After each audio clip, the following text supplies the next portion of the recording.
Hello there guys, welcome back to Younes Talks Football, welcome back to a brand new video. I hope all of you are doing well today. Now, before we get into the video, and before we get into the main topics at hand and what I really want to discuss, we do have to mention a little thing that happened earlier on today. Now, some of you may know Chelsea's under-18s played at home against Tottenham. Yes, Tottenham, big rivalry there. And, our academy, very well-known, renowned academy for bringing in stars, for creating top talent, which we are seeing in the Chelsea first team, as well as in other places across the world too. They played against Tottenham and, we are...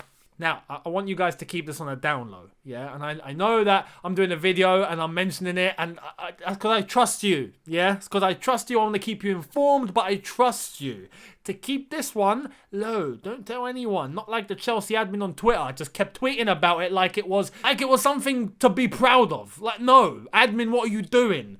We lost 6-1, okay? But shh, no one needs to know. No one needs to know. Just keep it on the down low. Don't let anyone know. It never happened. What are you talking about? I know what you're talking about. What game? Game? Nah, I heard that they maybe they played on FIFA. It must have been that. It must have been a FIFA game. Not real life. Definitely not. That wouldn't happen to our academy. No, not against Tottenham. Pfft, you kidding? Anyway, no one needs to know. Just keep telling yourself that and, you'll feel like nothing's happened. So it's cool. Just, yeah. On a real note, though, 6-1. Come on, lads. What are you doing? Were you asleep? Were you drunk? Were you hungover? What's going on, lads? I mean, flipping out. At this rate, we could actually get on the blower to Frank Lampard and tell him he might actually have a job at Chelsea if he wants it. He can take the under-18s. Sort them out. Right, let's get into today's nitty-gritty properly. Before I do, though, I want to ask you guys, if you are new, hit that subscribe button, hit that notification bell to be notified once I've uploaded. Smash like button if you do enjoy this video. It does help me out a lot, so thank you so much. Let's get into today's nitty-gritty. Before we get into the main topic at hand, as you can see by the title, there's a certain individual that's going to be mentioned a lot on this channel in the next upcoming months, and I think it's clear to see why everyone's talking about this fella, but we are going to come to him very, very shortly. Before we do, though, I have to mention what went down earlier on at the Burnley versus Arsenal game. Burnley versus Arsenal finished 1-1, and, we can all banter Arsenal and have a little bit of fun, which is what we do on a regular basis now. It's to the Gooners out there, it's just, respectable banter. That's all it is. We don't hate you. It's just fun. It's just fun. And to be honest, now it's starting to get, maybe it's starting to get a bit old. This is dragging on for how many years now? Now it's starting to just become sad. But if we're going to put all that on the shelf, yeah, let's put all the banter, let's put our, Chelsea, Arsenal, whatever team you support, Arsenal kind of rivalry, banter stuff to the side. Let's talk in terms of football. Let's talk in terms of a neutral point of view and what it means for the sake of our game, at least in this country. Because what I'm about to say doesn't really happen in other countries. We are in the Premier League. This is the Premier League, the number one league in the world, as many like to say, and many rightfully, players, managers, whoever, want to be a part of at least once in their career. And that's, that's an ultimate aim for any player or manager. They want to be in the Premier League. The Premier League is seen as the Hollywood of all leagues in world football. It is seen as the number one, the best league, the most competitive, the fastest, the most physical, the most unpredictable. That is the Premier League. However, we have one issue that always happens in the Premier League, but doesn't seem to happen anywhere else. The standard of refereeing in the Premier League is the worst. It's the worst. It's a joke. It's an absolute shambles. What happened at the Burnley-Arsenal game today was just unbelievable. I couldn't believe it. I mean, I saw it, I laughed, I'm not gonna lie, it's hilarious. From a Chelsea point of view, it's great. But if we're talking in terms of football and just logic, it's ridiculous. If it was Chelsea instead of Arsenal, I'd be fuming. So Pepe is with the ball. He's, I don't know, trying to shoot or trying to cross, whatever, but he's trying to get the ball inwards in the box already, and it hits the defender on the arm. And I can understand if that's not given, but what happens immediately afterwards, bearing in mind because that was quite tight, he can't exactly chop his arm off, is understandable. But the ball jumps right back to Pepe, and he has another go. But what happens this time? That same defender, he just sticks his arm out. He just goes, yeah, here you go. Have it. Go on. Hit it. I dare ya. And he does. He literally just goes whack. Brilliant. And then just completely changes direction of the ball. Attack is gone. Goes to VAR after about 2 minutes of the action being played. VAR say no.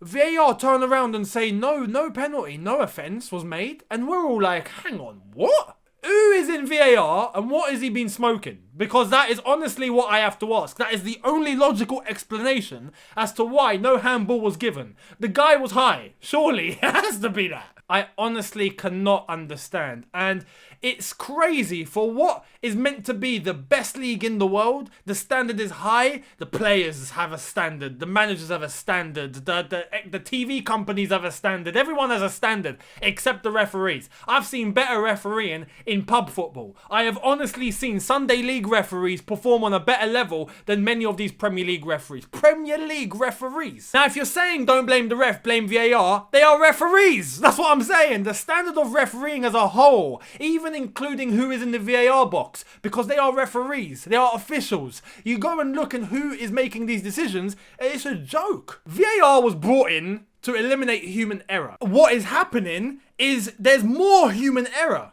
because of what's being done with VAR. I honestly think it needs to come to the point now, like we're seeing in the same sport over in Australia, or like we're seeing in this very country, the UK, in rugby, where you hear what the referee is saying and you hear what's being said by the VAR. Everything is recorded. Everything is there to be heard by the viewer, by the people in the stadium, by everybody. That way, we know the decision process, we know the thought process, we know who is responsible for the decisions and why they are making these decisions. This needs to be clear. And when a blunder happens like it has today, we know who to hold responsible and to hold accountable and ask why you said this and this doesn't make sense. What's going on? We don't have that. It's like they've got a buy to do whatever the hell they want. It's a joke. And frankly, all the referees, aside from VAR, even on the pitch, some of them are a joke. Some of them are shambolic. And I honestly think that we need to try and bring up some new younger talent, some new young referees that might know what they're doing into the Premier League. That way we can try and revolutionize this a little bit. Give them a chance. We can't just be sticking with the same mistakes, because right now there's a lot of them making these ludicrous decisions. And you don't see it in La Liga. You don't see it in Ligue 1. You don't see it in the Bundesliga. You don't see it in Serie A. You don't see it in these other top leagues, but you see it week in, week out in the Premier League. It needs to end. Now, let's get to the main topic of the video, which I know, judging by the title, is why you clicked. We're going to talk about the one man that is in demand, the hottest prospect in world football right now, that Chelsea are very much linked with, and that's Erling Haaland. We've got some news in regards to a potential move to Stamford Bridge. Let's check it out and see what is the latest. Erling Haaland tempted by Chelsea transfer for 2 reasons as crunch details emerge. Erling Haaland could join Chelsea this summer despite transfer interest from Manchester United and Real Madrid. Erling Haaland is tempted by a move to Chelsea, according to reports. The Norwegian's future is fascinating the footballing world ahead of the summer transfer window. And though Manchester United and Manchester City are keen too, a Stamford Bridge switch could be on the cards instead. Real Madrid are also admirers, with Los Blancos on the hunt for a long-term replacement for Karim Benzema. Yet ESPN claimed Chelsea are confident of winning the race for Haaland's signature and that the Dortmund star is tempted by a move to West London too. It's claimed the Blues hierarchy think playing in a richly assembled team would sway him into joining, as well as a big financial package. Haaland, for his part, would be excited by the prospect of playing in the capital, and he's also intrigued by Chelsea's stature, with the Blues challenging for trophies every year. One thing that is currently undetermined, however, is the West London Giants' relationship with the player's agent Mino Raiola. Whoever wants to sign Haaland will have to go through Raiola, who is notoriously difficult to deal with. We've known this for a little while. Raiola is the stumbling block. But I know it is there happening that Chelsea are trying to build that relationship with Raiola and come to more friendly terms, unlike in the past, especially with the whole Pogba scenario before he joined Man United. We remember that there was a lot in terms of Raiola and why we didn't bother to do any business with him. Now, I have to say, and I don't want to burst anyone's bubble, but we've got to take these reports lightly. When it comes to reports that start to say, the player is thinking this, the player is doing that, the player is saying this, and there's no actual evidence to show that he is thinking that or he is saying that, you've got to take it with a pinch of salt. Like this, where it's saying that he is intrigued and wants to play in the capital, he would love to join and play for Chelsea, you've got to take that with a pinch of salt. Much like on the flip side, where that Bild article came out a few days ago, and many dismissed it, but it did say that Chelsea are not a club that Erling Haaland wants to join. You got to take it lightly. You got to take it lightly. But it is going to be in the works. It's clear that Chelsea will be pursuing a deal for Erling Haaland, so we'll see just how far we can actually go with that one. Anyway, that's today's latest. Let me know what you think in the comment section below. I would love to hear it. Hit the subscribe button if you are new. Hit that notification bell to be notified once I've uploaded. Smash like button if you enjoyed this video, and I will see all of you tomorrow for the preview to Chelsea versus Everton. Another 6-pointer. Bring it on. It's going to be tasty. I will see all of you then. Thank you so much for watching. Have a good one. Look after yourselves. Take care and peace.